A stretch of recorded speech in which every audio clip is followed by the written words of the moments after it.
Welcome back. This week we're going to do the strange and mysterious, the Solway Firth Spaceman. One of the world's most mysterious photos. It was taken by Jim Templeton on the Solway Firth in 1964. And Jim was a fireman in Northumberland, and he basically took some photos of his daughter. And one of those photos, this was a sequence of 3 or 4 I believe, and one of those photos there was a figure in the background. And he didn't see the figure at the time, and he wondered what that was doing there, and he sent it off to be tested. Kodak and the RAF tested it and looked into it and found couldn't explain it, and there was no obvious signs of tampering, and subsequently it was just a mystery. Then Jim got a knock at the door, and it was 2 men in black suits, and it was the first case of meeting the men in black in Britain that we know of. He was taken to the Solway Firth and questioned by the 2 men as to where the other spaceman was. And he said, well, I didn't see another spaceman, I didn't even see that one. And they kept on insisting, where was the other spaceman? He said, well, I didn't see it. And they started to get quite angry and eventually drove off, leaving him there. Subsequently, there was a missile test, a secret missile test in Australia called Blue Streak, which was the Australian-British venture to build a missile that would capable of launching nuclear missiles at various enemies, Russia at the time, or the USSR as it was. Now, past that, Blue Streak missile production was based near the Solway Firth, so the two seem to have been connected. Now, why am I talking about this? Well, that's why. I do own one of 2 originals, and my grandmother knew Jim Templeton very well. He was a solid Geordie, solid fireman, well-respected member of the community, and my grandmother's a great judge of character, and let's face it, my grandmother's my grandmother, so she's going to tell the truth all the time to me. But she said that he didn't particularly like the attention. He didn't particularly like, obviously, being called a fraud or a back job or anything like that. He's just a good, solid Geordie, just wanted to get on with putting out fires. But, obviously, this thing has become one of the world's most famous photographs. Now, I'm going to read something to you here. This was presented to my grandmother. I have this piece of paper as well. I enclose a copy of the very famous photograph taken by Chief Fire Officer Templeton on the Burr Marsh in May of 1964. The latter, a very well known and respected member of the Cumberland Fire Service and an official photographer to the Carlisle Police Division for some years, took his family onto the marsh on a very pleasant spring day.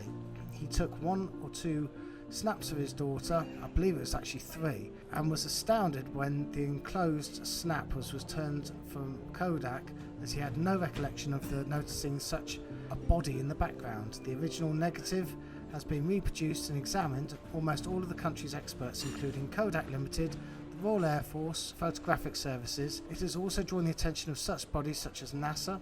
The negative has been cleared of any suspicion of being doctored or touch-ins and remains unexplained mystery. The body appears to be that of a spaceman. Remember, this was taken in 1964, 5 years before anyone really knew what a spaceman looked like. The sophisticated spacesuit. Remember, at the date, the great deal of thought was put into the examination of this spaceman and a great deal of guesstimating.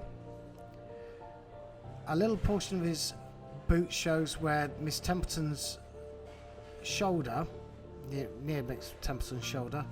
Experts measured the angles and distances and came up with the man's height as about 7 foot 10 inches.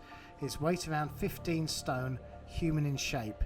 He appears to be looking across the Solway Firth at the Annan Atomic Power Station. You can see the cooling towers a little to his right. I have seen enlargement of the spaceman himself, and the equipment of his helmet appears to be very much in advance of anything the Russians or the Americans have even now. The suit appears to be rubbery, and his shoulders blades are quite clearly visible, and the material seems to mould itself to his body. The helmet itself seems to be a perspex type of material. I do apologise, I'm reading off small writing on my phone here because I forgot to bring the actual piece of paper. Anyway, that is the Solway Firth Spaceman. Now, the Men in Black really interests me because it's so close to home. Like, my grandmother was friends with Jim Templeton. Her boss was one of his best friends who was actually with him on the day, which is why my grandmother came to have the photo. She was presented with a photo after she left Save the Children after about 17 years of service. This was back in the 80s.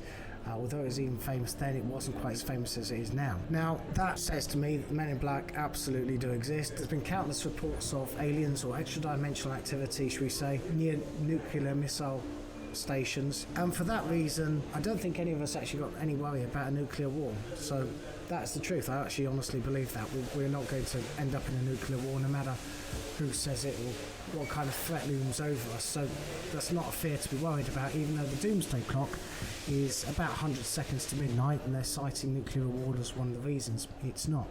I honestly don't worry about that. The Men in Black really does interest me. It's like, who are these guys? They aren't human, but they certainly appear to be humanoid. They certainly appear to be working alongside humans or something along those sort of lines.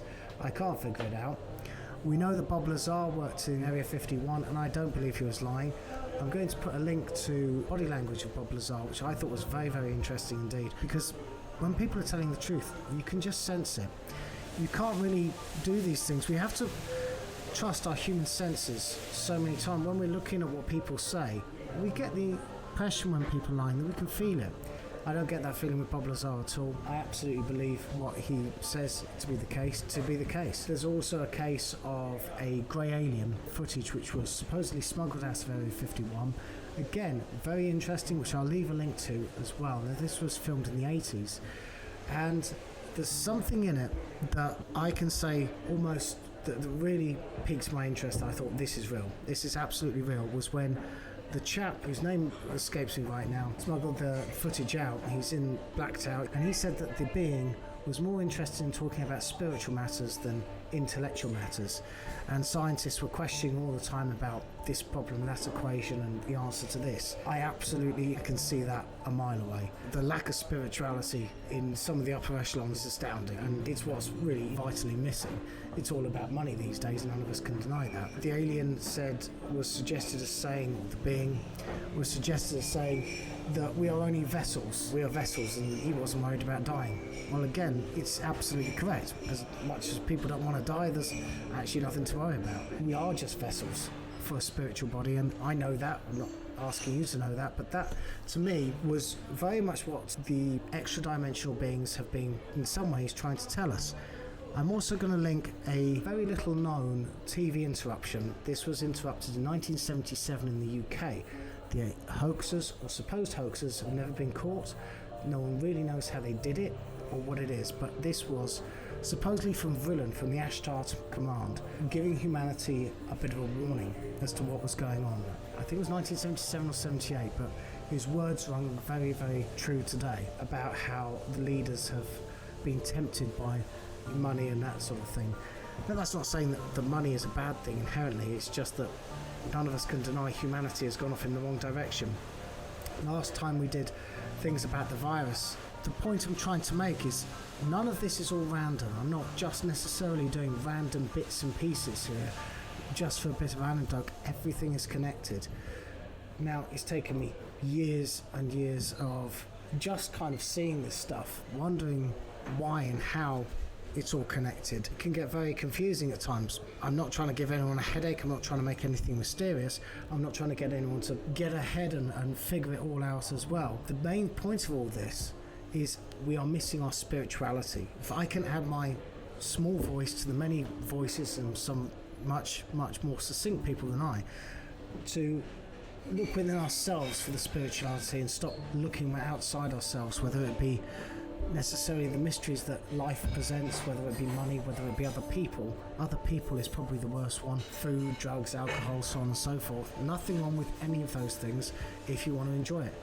But it's when we put our well-being into things like that. Now, that's a lifelong search. It's all well and good saying, well, just be easy going. It's easy to say that. It's a lifelong search for that kind of thing. But it's an important one, and it's not one you should ever give up on. Keep going. Life is a strange place. And I hope you enjoyed that with the Solway Firth Spaceman. I said that in the beginning I was going to give you some answers as to what these things are. Well, I am. I'm going to say what I think they are. I believe they are extra-dimensional beings. I believe they're absolutely good, and they're part of a consortium of, should we say, some good extra-dimensional beings that have helped humanity save itself from its stupid self sometimes. Do I believe that other nefarious extra-dimensional beings? Yes, I absolutely do. But as with all of things, humanity needs to learn how to grow spiritually. Otherwise we get shaken about and we have to start all over again, just as we do as individuals, just as we do as humanity, just as we do as countries, as companies, as anything, as families, as groups, is we have to learn to live a bit more spiritually and a little less stamp on the other person, if you like. The strongest are not there to take from the weak, they're there to help the weak. We've all got to climb the top of this mountain together, and if we don't all get there together, well, we just have to start again. We've all done team building exercises before, we all know how it works. Get on board. Good luck, see you next time.